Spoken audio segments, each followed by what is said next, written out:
Tá gravando, pai. Os cabelos. Ei, a outra reclamando porque vai buscar. Vai pegar um pouquinho, a outra não deixa, hein? Bora jogar na neve? Não. Vai, é bonito, velho. Vai, Marinhão. Grava lá que vai pro meu orgulho isso lá. Chupa a faca. Minha mulher, a faca chupa meu pai. Olha a faca, olha a faca. É que me dói. Ah, vocês não sabem não, é? Vai aqui, ainda sobrou. Não, tá bom. Quero mais. Quer mais? Ah! Perdeu. Que nojo, tu É gostoso, velho. Calma, gente. É muito inchada, velho. Vai logo, né? Cuida, vai.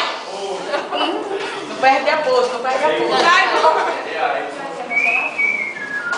Menina, como ela é chique e murtada ao mesmo tempo, não perde a pose.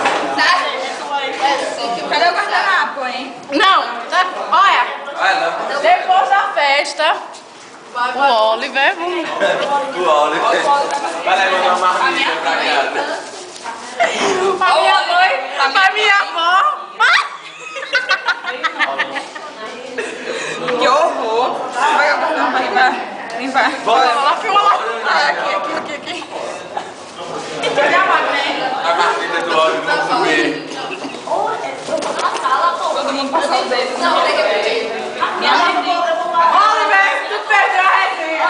Pegaram minha cebola e botaram no lixo. Agora eu vou levar aqui pra vazia.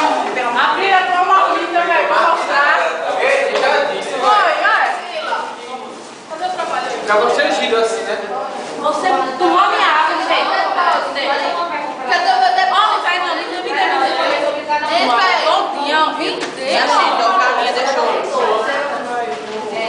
O Carminha deixou. Cadê o meu depósito, hein? Hein, Dodinha? E tá ali, ó, com o Oliver. Que depósito? Ali, ó, tá Não, esse aqui é meu. Era, né? Porque eu acho que eu só tenho V. O Oliver pegou o salatão de velha, desse só. Joguei no chão, foi. Abriram a tua marmita, mostraram, meteram o dedo no negócio.